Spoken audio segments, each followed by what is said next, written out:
good afternoon and welcome everybody. This is our first at home of 2022. And of course we had hoped that we'd be at the IOP's, and we had of course hoped that we'll be at the IOP's headquarters, but you know, as we all know, that's not to be.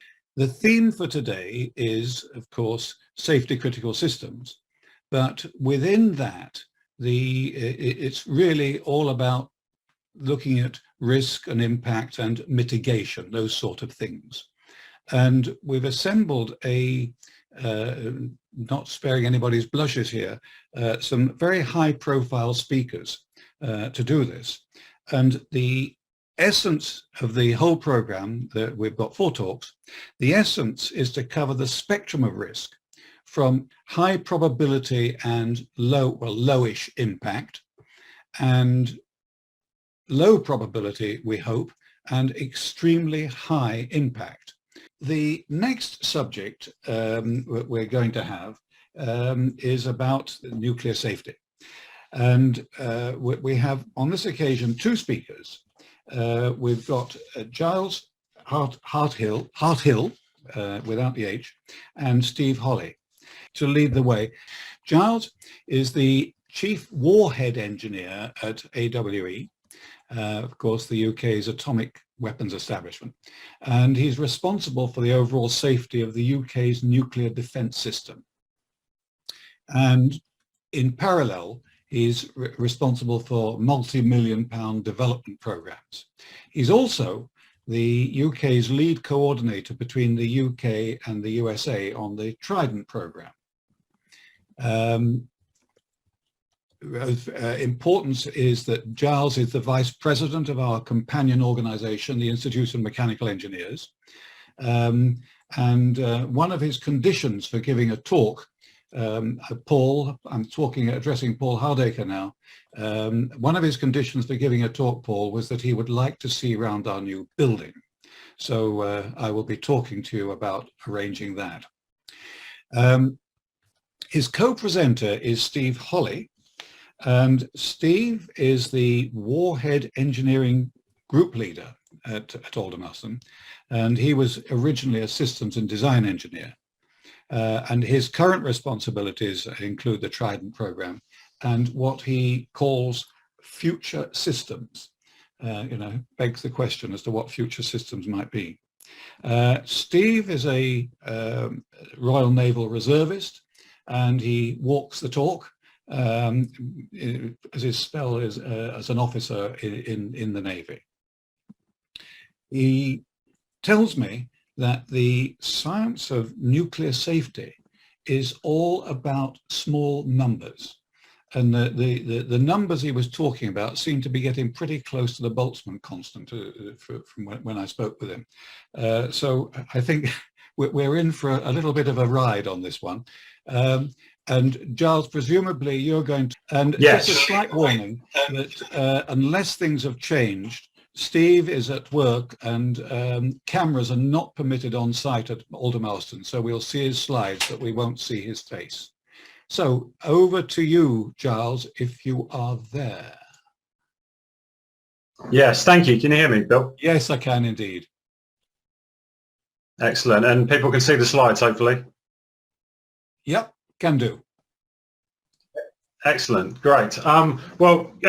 Good evening, everyone. Thank you very much for having us to this event. It's quite a privilege, and hopefully we will be able to give you a bit of an insight into what we do at AWE. I guess the first thing to say is that the context of this really has always been about the perception of risk, and that's something that fascinates me no end, because we deal with, as Bill said, such small numbers, but fundamentally when it comes down to it, as you'll hopefully see when we explain, yes, it is a science of small numbers to an extent, but it's the method that you build that up, and when it comes to the crunch, it's fundamentally still about people, about experts, scientists and engineers making judgments on the validity of those numbers. And that's the most important thing for me that, we will probably want to get across, because it's the expertise and the understanding that backs up those numbers, which is actually the most important thing. So hopefully if I can flick on the slides. So we're going to talk about a few things. We're going to talk about a bit of an introduction about the nuclear deterrent, roughly how it operates, etc., to set the context. We're then going to go into a bit about the differences between the defence world and the civil nuclear world, and a bit about why those differences are important. And then we're going to go through. I'll hand over to Steve at that point to talk about the development of the safety philosophies, and also about the modern approach that we're now using today and how that's evolved over time. And we'll talk briefly about the implementation of that today and in the future as well. Okay, so a bit of an introduction to AWE and the nuclear weapon enterprise.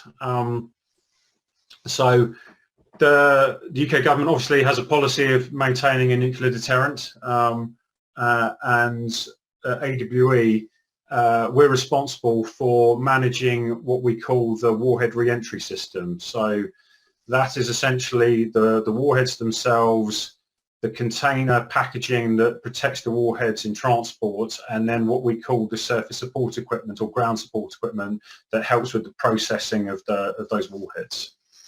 And the life cycle of the warheads is split between 4 main areas. So you've got Aldermaston, which many on the call will probably be familiar with, and its sister site Burfield, and I'll go over that in a minute.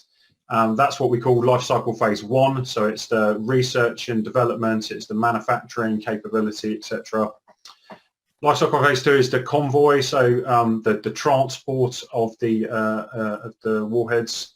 Life cycle phase 3 is outload, which is up in Coalport in Scotland. And then phase 4 is patrol at sea. And all of that is part of what's called Operation Relentless, which is the longest continuous Royal Navy operation, because there's at any one time there's always one submarine at sea, which is there, like, ready, deterring. So it's in operation every day from a deterrence perspective is the important point. So what does AWE do? So principally, so we do the product lifecycle management. So we do the entire product capability through development, manufacture, support in service and retirement, disassembly, dismantlement, etc. And at the moment, the main mission around that is the transitioning from what's called Trident Mark IV to Mark IV-A, which is a modification to the system. So it's a huge amount of work going on. It has been for at least a decade. To transition that system, and that involves bringing back the warheads, deployed warheads, dismantling them, refurbishing them, and then sending them back out. We also have a capability to obviously maintain the scientific and engineering understanding, so all the R&D program that's maintained, and that is all building up to what is now called the Replacement Warhead Programme that was announced in Parliament last year. So there is obviously a big effort to gear up in readiness for that programme. The third thing we do is about nuclear threat reduction. So it's not just about the deterrent itself, but it's also about understanding, having capability if there were an accident, to be able to deal with that, but also understands the nuclear threats that the UK may face, whether it be radiological or nuclear. So we have a capability that that protects against that too, in terms of supports counter-terrorism. And obviously underpinning all of that is the infrastructure, the people, the processing, equipment, etc. And like I said as part of the introduction, like the most important of all of that is the people and the competence of them to be able to do those jobs effectively. So there are a number of sites. So there's Aldermaston, which is the main site for scientific research and component manufacture. so manufacture of explosives, radiological material, etc.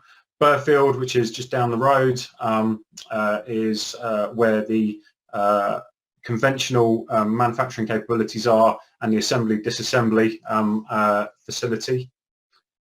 Coulport in Scotland is where the submarine depot is, and that's principally where the both the nuclear boats come in, but also the SSNs, as they're called, as well. And then there's two research facilities: Blackness, which is a seismological station supporting the International Comprehensive Test Ban Treaty work, and Epure in France, which is a hydrodynamics facility. So topical for those of you on this call that may know a bit about that. So that's a joint facility, hydro test facility being built in France. So fundamentally, the main elements that we go through in terms of the capabilities we have, clearly from a physics perspective, huge physics capability covering, like I said, hydrodynamics, lasers, and the Tutatis, which is the project name for the facility in France. The warhead engineering, so myself as an engineer and Steve as well. We work very closely with the physics community to make sure that obviously the designs are manufacturable, etc., and control all the design information. And our colleagues in materials and analytical sciences, so the three main scientific and engineering disciplines are those three. And then obviously we have hugely important external relationships, particularly obviously with America, the industrial base internationally, as far as the supply chain is concerned, and then obviously key links with universities in terms of our outreach and research at a number of UK universities. And all of that feeds through into getting us to the stage of understanding like the performance and safety of the warheads, and obviously a lot of that is classified, but in terms of the types of capabilities we have, clearly high performance computing is a major part of that, particularly in the test ban treaty era. So the capability put in place to be able to assure the safety and performance of the stockpile without going to returning to nuclear testing was a massive step forward. So the nuclear safety element side of that is really important as well. And clearly any model needs validation data, so the testing capability, trials capability that supports and underpins that is obviously pretty significant. So just going to move on now to some of the key differences between the warhead and the reactor world. So this is obviously fairly simplistic, but I think it is pointing out at this stage because it sort of like sets the basis for the rest of the talk in terms of like the requirements that we work against. So from a nuclear warhead safety perspective, it's designed to be in its safe state, like at all times, up to the point of operational use. And then obviously during operational use, it transitions from that intrinsic safe state into an operational state. And that is actually quite a fundamentally different philosophy to the reactor world, because the reactor world is in continuous operation. It's continually in its operational state, and therefore needs to be controlled. In the safety of that needs to be controlled. And if it was there was to be a hazardous situation, obviously then the safety features are designed to bring it into that safe state, which is quite a different philosophy. Clearly, we use explosives because that's the basis of the fundamental principles of the warheads, which you don't have in the nuclear reactor side of things. And that makes a big difference to us in terms of obviously the threats and the ability to create a hazard. And in some respects, you could argue that a nuclear warhead versus a conventional one, the threats are really the same. And the way we deal with the analysis is very similar, but it's obviously the consequence is massively different. So the standards that we work against are obviously that much greater. Clearly, the thing we worry about in the nuclear warhead side of things is about radiological release in terms of consequence, but also what we call inadvertent nuclear yield, so the blast that comes from that. But in reality, although that can be that can be catastrophic in reality, the amount of material available to do that is actually relatively small compared to a reactor where you've got the ability for a much larger radiological release. So they're the kind of core differences. Clearly, this is what we're trying to protect against. Obviously, back in 1945, this was authorized use, so it's not the same as what we're dealing with from a deterrent perspective, and trying to prevent like inadvertent nuclear yield or radiological release. But it's a really important reminder of like the consequence of what we're trying to protect against. So they are different things. The difference between authorized use and obviously the deterrence that policy that tries to prevent that. But it's a strong reminder, regardless. So just moving on to safety development and the philosophies. So there hasn't been any instances of unauthorized or inadvertent nuclear detonations. That is fundamentally down to design safety and the way that the operational controls are put in place. And that's been there from day one, and throughout the history of nuclear weapons existing. It is very much about the safety management systems that are employed as well, and what we do in terms of the capabilities that we have, because like I said many times, it's the people and the understanding that's the most important thing. You can have good processes and you can have good equipment, but if you haven't got the competence to be able to understand it, then you're nowhere. And obviously regulation plays an important part of that.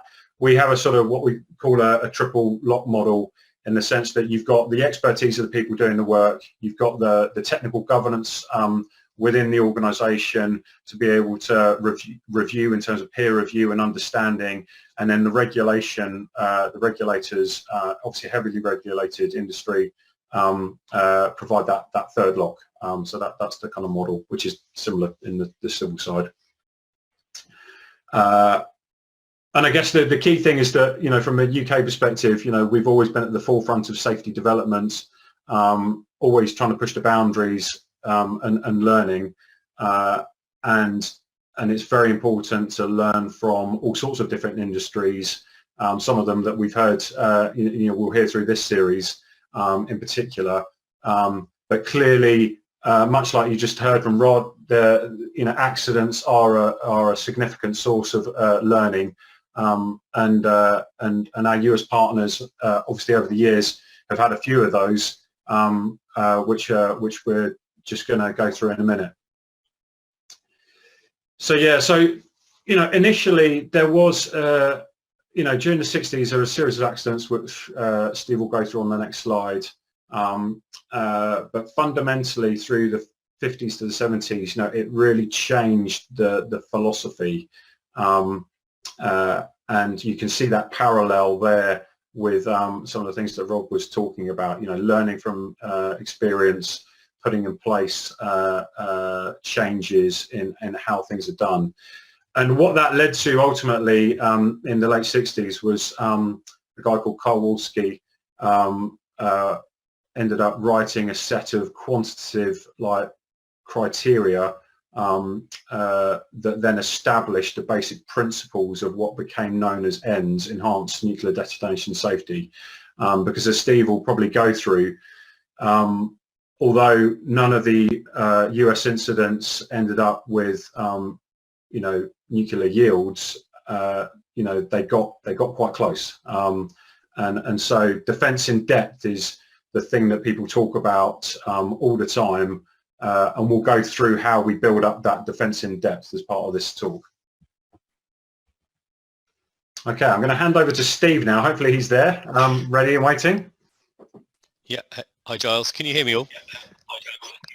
We can, yes, Steve. Yeah, go for it. Okay, thank you, Giles. Yeah, so as Giles said, then we learn from our mistakes, and we learn from others' mistakes, and we learn from wherever we can. And it's all really important in the mindset of a nuclear safety engineer and any safety engineer that we strive for better than where we are now. And so, as Giles has kindly introduced, we've learned from our US colleagues as well, who had some incidents and near misses that really heavily influenced then the development of safety that have been implemented into the UK system. So I've just chosen 3 here that you can go and find further information about if you're interested in online. So back in 1961, the Goldsboro incidents then, again, it's all 3 of these incidences are with aircraft, B-52 bombers, having some form of incidents and losing their payloads of nuclear weapons. 1961 then in the US, these are very large nuclear weapon devices, 3 megaton devices. 2 of those weapons were dropped from the aircraft as the aircraft broke up and lost its payload. This is of significance, actually. This Goldsboro incident, it wasn't, the reports and the findings from this weren't released to the public in a public report in 2013. And what it actually identified, a number of the safety features that are there for preventing inadvertent arming in the post-accident report were found to have failed, and there were some still remaining, but not all of them, and therefore there's some great learning there that was able to be taken and looked at, and how we could do better in the future. 2 other incidents then in 1966-68, again B-52s. One was a mid-air fueling incident, collided with a tanker, broke up. 4 nuclear weapons then fell to the ground. 2 of the warheads led to a reaction, and then there's a 2-kilometer area or so that was contaminated with radioactive material in Palomares in Spain. And then the last one I've got there is in Greenland, in Thiel is the base there. Again, 4 nuclear weapons again crashed to the ground after there was a cabin fire in the aircraft that meant that the crew had to abandon the aircraft, and then they failed to complete the emergency landing. Again, a large site there of radioactive material.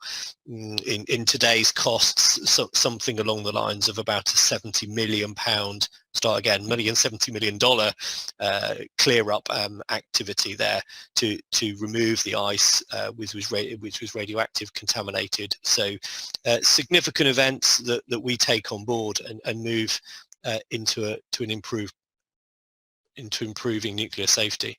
If we go to the next, Charles.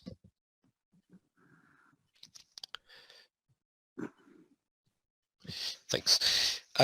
So we talked to, Giles introduced then Dyswalski criteria then, that 1968 identified how we could do better in the nuclear weapon industry, and started to bring in this sort of criteria here. About putting into the minds of the designers and the operators to ensure that the nuclear weapon systems weren't armed and or detonated in those environments that you can see prescribed on the slide there.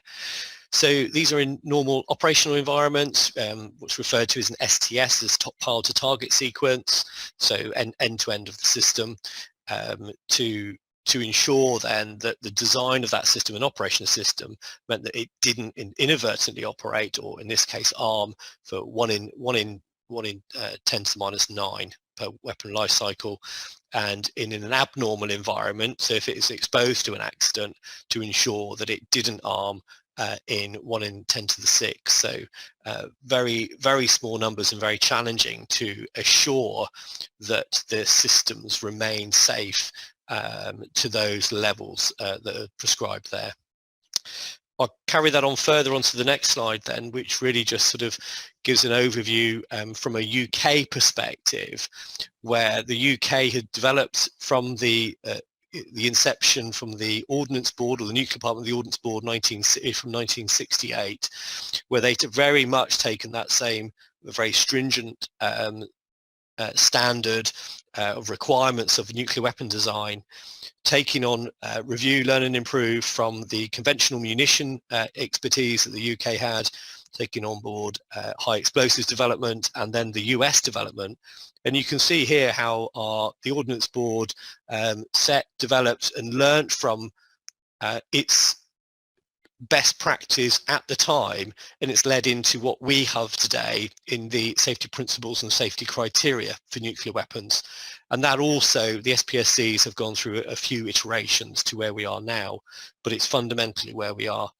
And pretty much, I think the observation I make down the side there is that it's become more stringent in criteria every time that we open up one of those proceedings, or in this case, the requirements in the SPSCs, and that we're all striving for far better assured safety because of the consequences of these systems that we're operating. Go to the next slide, please.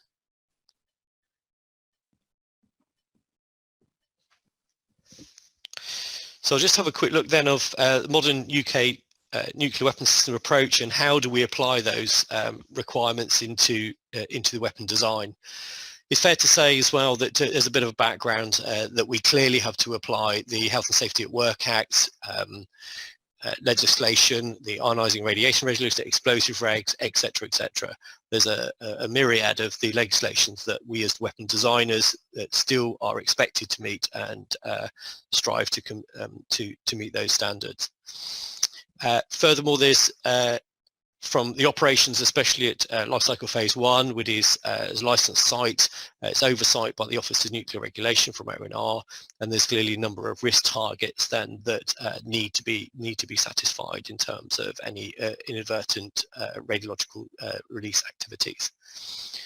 From a contractual position, I just mentioned the SPSCs, safety principles and safety criteria, provided and owned by the Ministry of Defence, and they are then regulated by the Defence Nuclear Regulator that oversee the operations and implementation of all those requirements in parallel and work in conjunction with ONR to ensure that the best standards and practices are applied to the defence sector as well. And also we take on board all and many relevant good practices from codes of practice, from NATO standards, from the IEA, defence standards, and etc. So there's plenty of good practice, lessons learned from other people that are all reflected into what are all those standards that we are adhering to and adopting. Do you want to go to the next slide, please?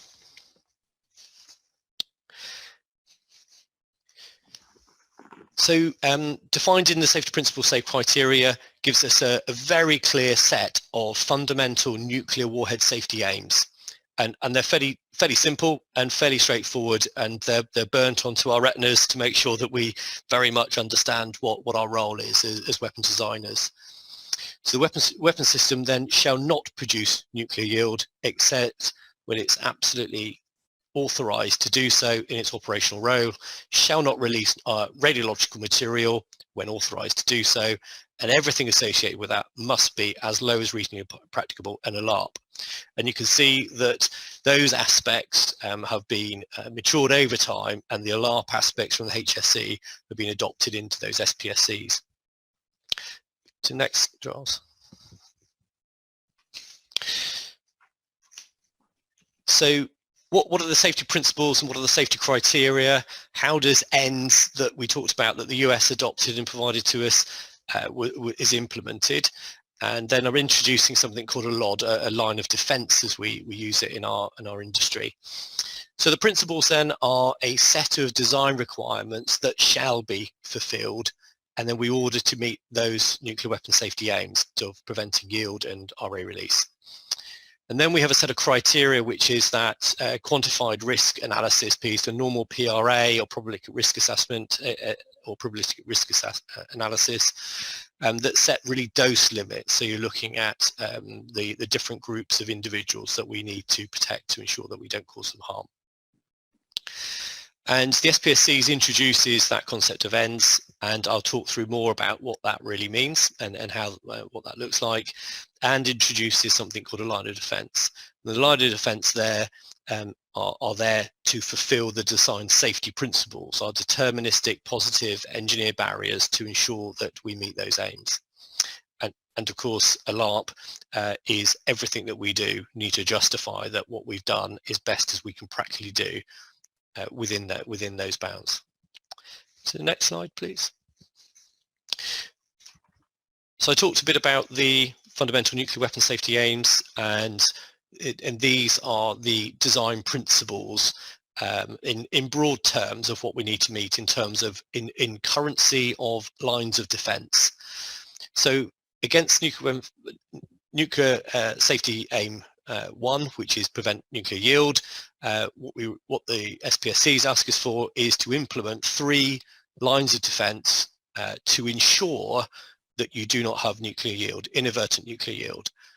If you're in an abnormal environment, i.e. you're in an accident environment scenario of a very ill-defined nature, so something has definitely gone wrong in your system, you still need to ensure that you have 2 full lines of defence in your system to ensure that you do not lead to the consequence of nuclear yield.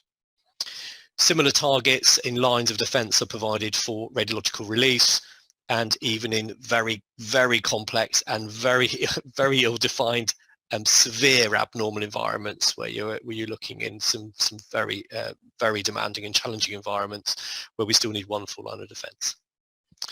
Let's go to the next slide, Giles. So this now then moves into the criteria. So these are the numerical targets that we also need to satisfy across each of the life cycle phases. So this is now asking each of the authorisees that look after those sites, when they have nuclear weapons in their custody, that they need to ensure that these targets are satisfied. So from a yield point of view, you can see the target for the frequency of unintended nuclear yield from all the weapons that are within that life cycle phase is 10 to the minus 8 per year. And then the target 2 is a dose-based target. And in this case, I've just illustrated the public aspects of this from accidents. And you can see there's a basic safety limit and a basic safety objective, depending on the dose. The key aspect here, which we've drawn out in the note at the bottom, is that for nuclear weapon systems, that the BSL is being set to a factor of 10 more stringent than that of the civil reactor industry against the ONR SAPs, and then the BSO is then offset by a factor of 1,000 below the BSL. And that really is to recognise the consequences of a nuclear weapon system, the public dread for nuclear weapons inadvertently operating, and the stringent controls that are expected from the authorisees and owners and maintainers of those nuclear weapon systems. Clearly there are 2 safety broad safety domains or safety attributes that we are looking for within the totality of the safety that's implemented in the design or within the controls and operations in our nuclear facilities. We look at the deterministic criteria first then, so they're qualitative assessments, and this is where that line of defence based criteria comes in. And I'll talk a bit more about lines of defence and what that means and how we establish those, what are their attributes. It leads us to a point where a deterministic safety argument or safety line of defence has very high stringent evidence base behind them in design and assurance that they're able to do the job that they need to do within either the normal environment, which should be fairly easy, but which is hard for a nuclear safety engineer and a designer, that we need to ensure that they operate reliably and predictably within that abnormal environment, which is a very demanding of our system to ensure that we're able to underwrite its response, and that it needs to be it's a predictable response, and we are really looking for it to be on first base principles of science, physics and engineering, and I'll talk a bit more about that in a minute. Probabilistic aligns a little bit better with the quantitative assessment, so annualized risk base, and it's a best estimate approach as such. So the evidence framework then for lines of defence, this is a bit of a mind map of all the attributes and the evidence and the thought processes that need to go in place to ensure that we can provide that assured line of defence. If I start off with the design of it, we need to understand how we've designed it, what materials we've used, we need to understand all attributes associated with that design. We then undertake perhaps FMICAs and FMEAs or fault tree analysis to understand how everything... Yeah, we can, yes. Yeah, okay. Sorry. Okay, try again. So I got to FMEAs undertake full analysis of the system within manufacturing, all controls over the manufacturing aspects, quality assurance, training of the personnel, ensuring that the personnel are swept to undertake that manufacturing activity, that you have inspectors to ensure that they check those materials, lot testing, batch testing were all undertaken. So it's the highest level of quality that we would need to expect and demand in building that line of defence. It needs not just to work at day zero on design, but we need to ensure we look at aging effects, accelerated aging. We put things in ovens, we do all sorts of things to components and materials to ensure that we can underwrite them, not now, but actually they remain safe in the system for many years, 10, 20 years or so within the system without us having to dismantle that nuclear weapon system, because what we don't want to do is have something in the system that causes us to constantly having to bring the system back into Aldermaston and dismantle it and having to replace components. The system, we need to design it so we don't have to touch it, and that it's in the safest place it can be, which is on board submarines. We need to understand as well that once we've designed this line of defence, that we can demonstrate the margin and the associated assurance that it will actually respond as we want it to. So you need to think about the diversity in evidence as well to underpin the margin that we're expecting against that life cycle phase threat or challenge of an abnormal environment, as an example. So yes, you do trials and experiments and tests underpinned by modelling and analysis, and then assessments as well. Control the aspects, think about human factors as well, so that human factors not in the designers, we can get it wrong, but in the assembly and the manufacturing and all aspects of that system that's been designed. All of that sums together into pulling together a case where that expert opinion and the judgment of that expert and multiple experts across the field and domains, and the diversity from chemists to engineers to physicists to safety experts all come together to be able to pull that evidence framework together. It is then, once we've made that line of defence argument, scrutinised, and probably scrutinised to the nth degree of the most highly regulated part of the industry, I would suggest, independently by external organisations to ensure, and clearly by our regulators, whether it's ONR or DNSR, and our customer in MOD, to ensure that the expert case that has been pulled together of all those aspects provides that robust line of defence that's needed to meet the nuclear weapon safety aims. Just go to the next slide. And Steve, if I may jump in here, Steve, like this is what I call, I'm glad you explained that really fully, because this is almost the most important slide for me. It's really trying to get across the point that you said. This is what I call where the magic happens, like, because it's making the point that it's not just about a safety feature, like a physical thing. You know, that's just one thing on that slide. The line of defence is a virtual argument that takes account of everything to make that claim, and it's that claim that then gets so rigorously reviewed. But fundamentally, like I said in the introduction, that is ultimately a judgment. It's not an equation or a computer that calculates that. It's human beings and the expertise and the competence of the people doing that judgment, which is the thing that I find so fascinating about it. So yeah, it's like a really important point for me. Thank you, Steve. Next slide. Yeah, no, good. Thank you. So in achieving this line of defence that we need and achieving this deterministic criteria or attributes that we want to achieve in a weapon system and to meet our fundamental nuclear safety aims, the principles that the US identified back in the late 60s was about basing the arguments and design of a nuclear weapon system around first principles of science and physics. They introduced then ENDS, enhanced nuclear safety, and the fundamental part of that is what's called the 4 I's.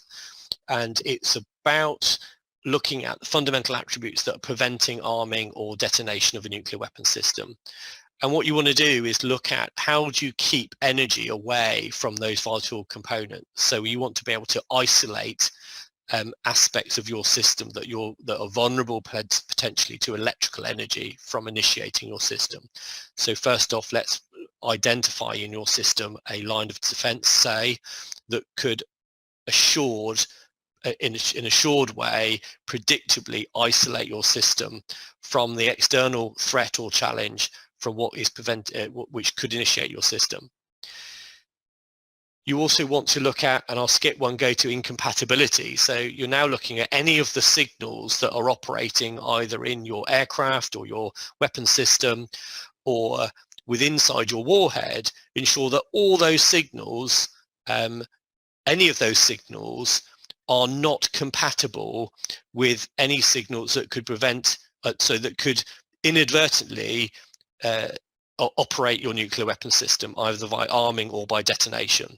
So you're looking at absolute incompatibility and of any electrical signals that could be operated in any of those systems and platforms.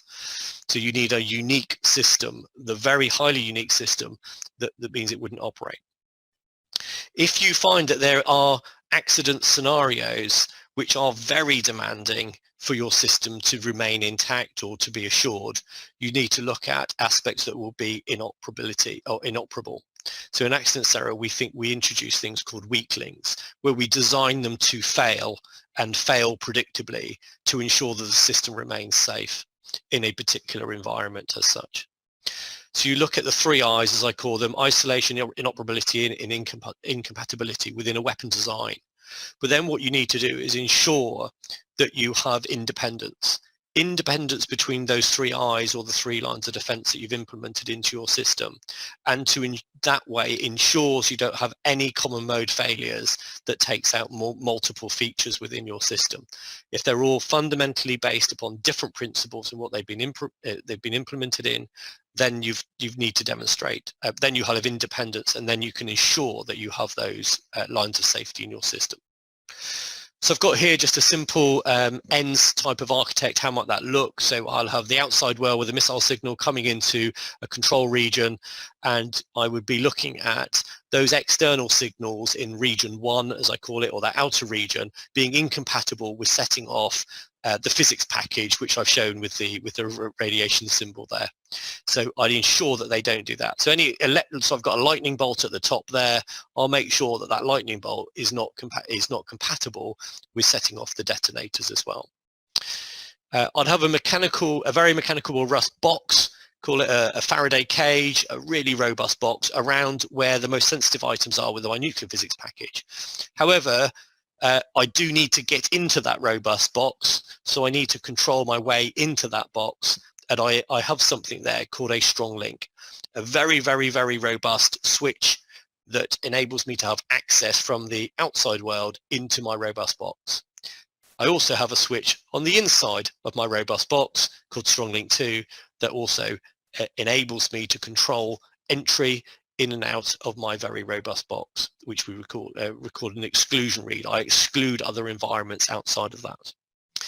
I do have those, so as close as practicable to the weapon system, I would have a weak link, and that weak link then is designed to fail either in a mechanical environment, so I've got a big hammer hitting it, or it might fail in extremes of thermal environment, rendering the system inoperable and irreversibly inoperable, so I can't fire the weapon system, let's say, if when the fire is put out, it's now suddenly not in a state where you can do anything with it.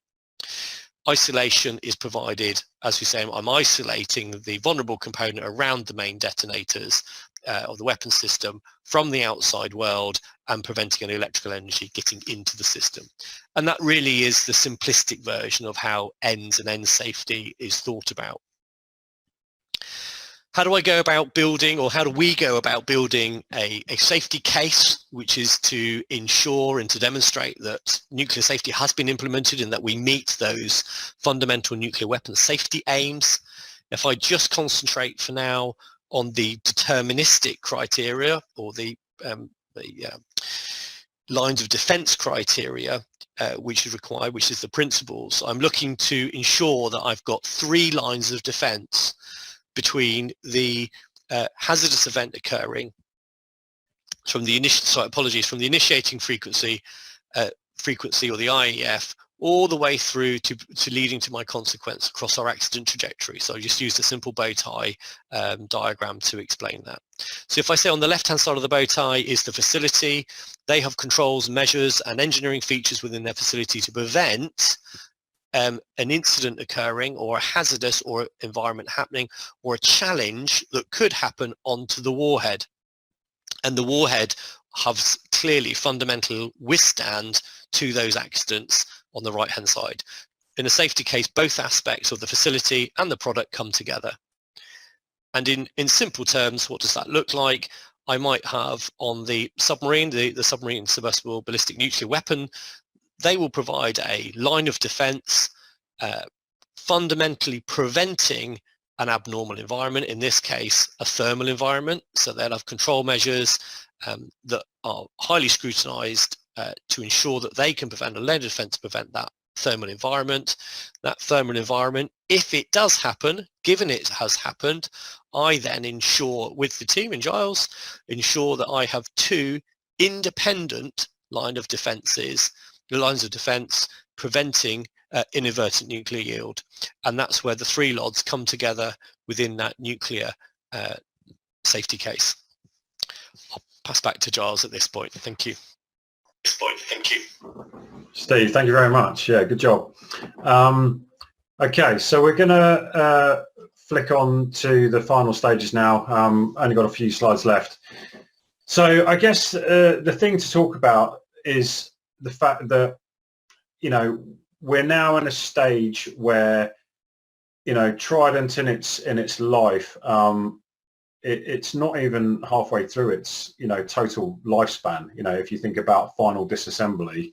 And so the modification program that's going on at the moment, the improved surveillance technology and the modeling capabilities that are now available, you know, that have been developed over decades, you know, really fundamentally underpins the safety assurance. So all of the evidence that we gather, now we have this methodology in place, which essentially has been put in place. There's always been the requirements, but now this mechanistic like LOD methodology with all of the underpinning evidence that goes behind it, you know, fundamentally that is what assures the safety of the system.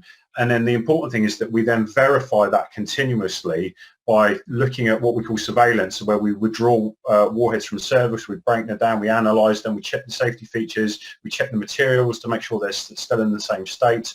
Obviously, aging and understanding the aging of materials and components over time is such a massively important part of that,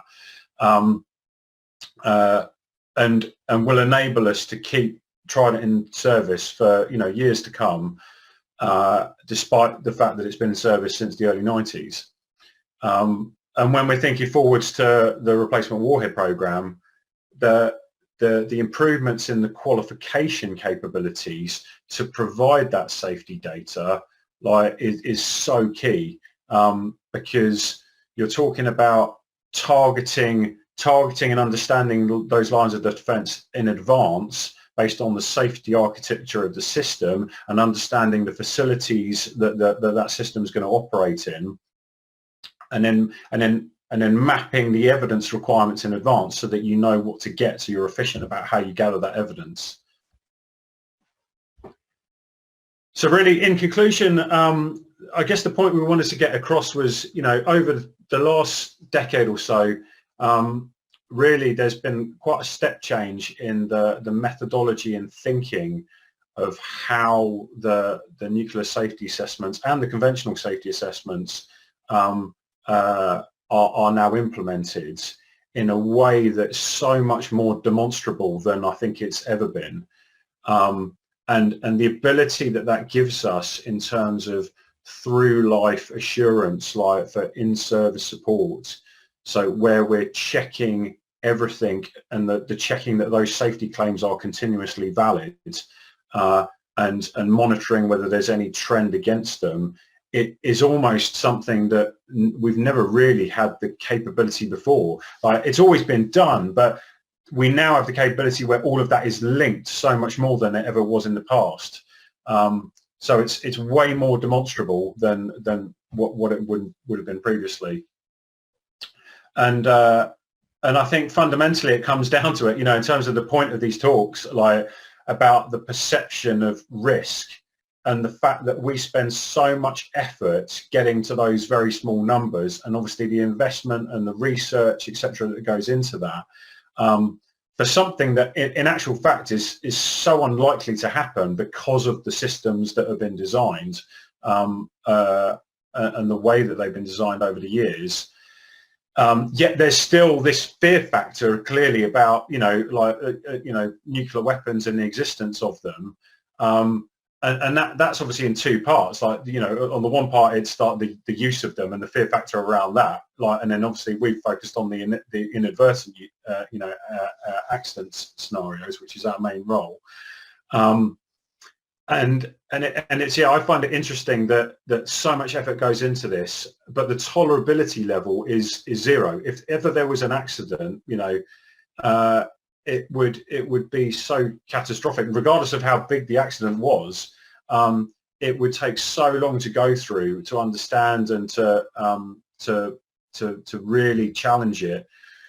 There really isn't any tolerability, so it can't ever happen. And so the effort that goes into it to prevent that from happening, whereas other accidents and other industries, etc., where things happen and people learn, there's a greater tolerability, it seems. And so I find that really interesting, which is why I was so keen to do this talk. So that's the end of the talk. Slightly over time, but not too much. Hopefully there's time for questions. I'm sure there are some. Well, first thank of you all, very much. Giles, both of you, Giles and Steve, thanks very much for that. Yes, we do have some questions. Just while I assimilate one of them, I have a brief one, if I might be allowed to lead on that one. I have a privileged position. You've talked both of you very coherently about the potential for accidents for all those bits that are under your control, the manufacturer and the deployment and the rest of it.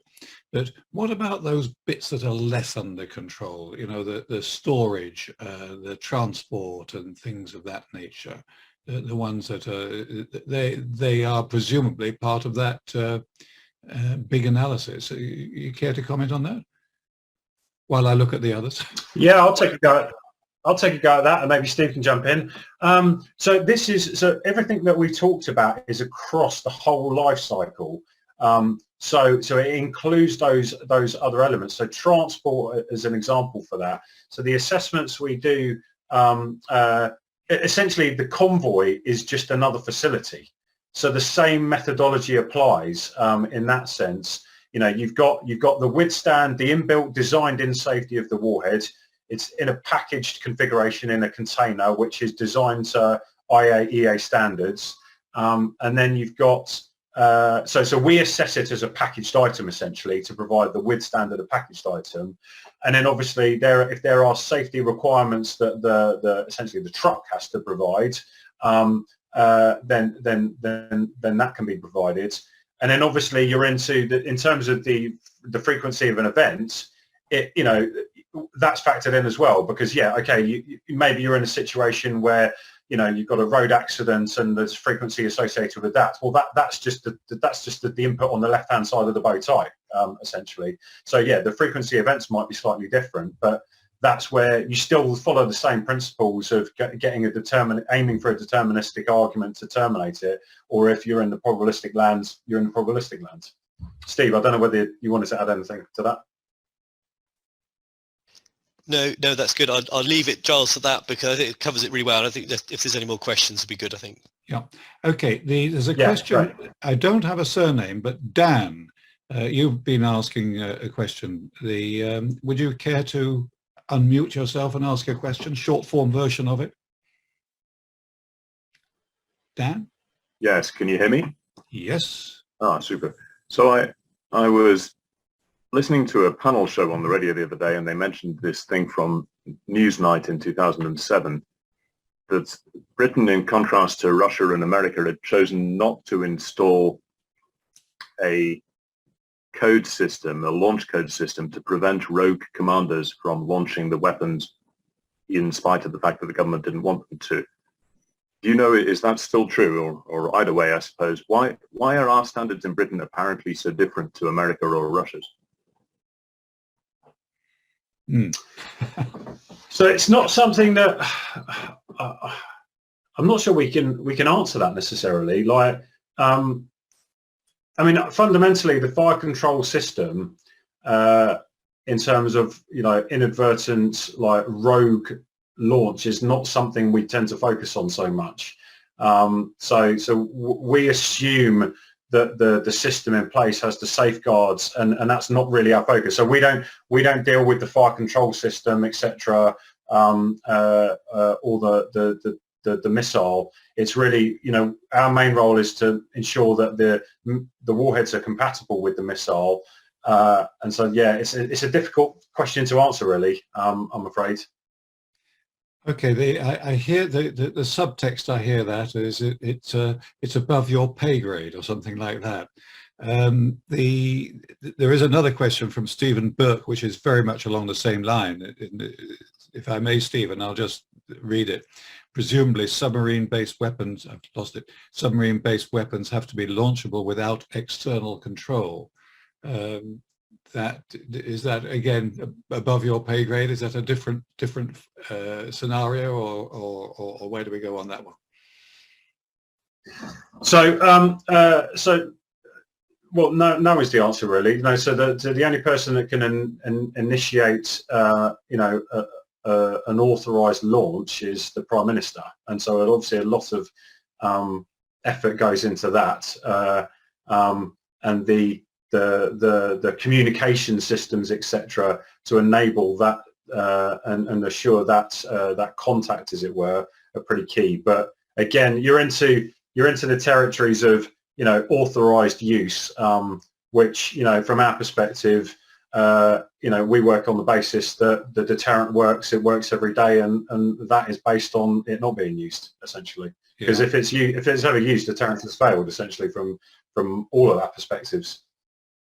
Yeah, the questions I'm seeing are all in that sort of vein. Barry Campbell, you care to just voice your question? It's roughly the same sort of bailiwick. Barry? Yes, Austin? I'm here. Yeah. Yes, I can do that. My question was whether all nations with nuclear weapons employ the same sort of safety levels that you do here, and whether you know. So I think as we talked clearly from a US perspective, we know, because we work so closely together as part of the mutual defence agreement. You know, what's commonly referred to as the special relationship. So yeah, so our standards are the equivalent to the US standards.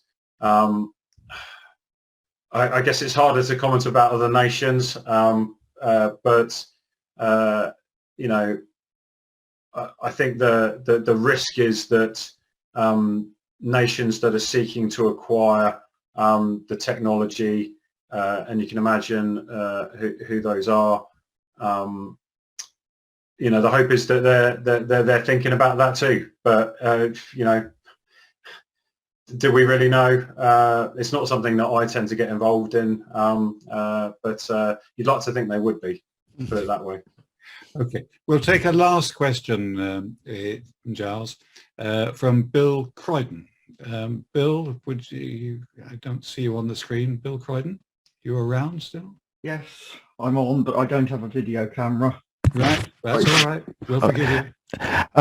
Yeah, not so much a question as simply a comment that I lived near RNAD East Dean, which has since closed down, when a Trident missile carrier slid off the road on one icy winter's night. CND made a lot of fuss about this, but there wasn't any release of radiation, it was all cleared up, and the road was back open within a couple of days. So the systems worked for the accident. I'll pick that one up if I may. It all seems to be all that you do, not unreasonably, Giles, Giles and Steve.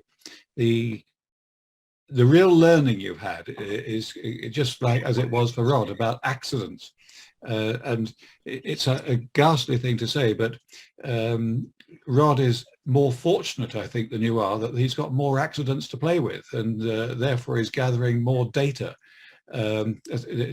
Apologies for that if anybody gets offended with that sort of remark, but essentially your data comes from accidents, and the more the merrier. It's a bizarre situation.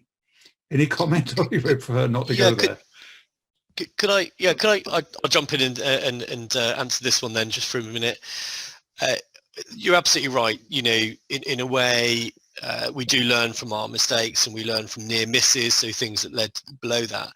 The way we get our assurances is through this really comprehensive test and trials program.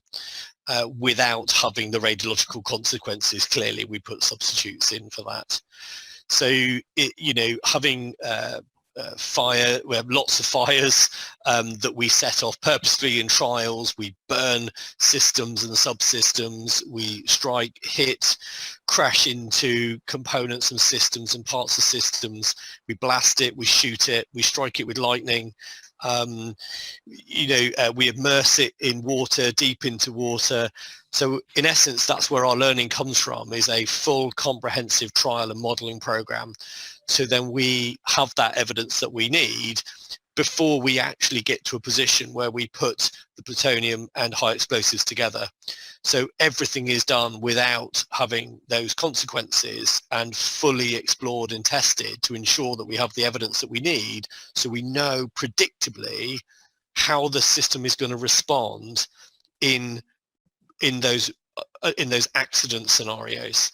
And that's where we gain our understanding from.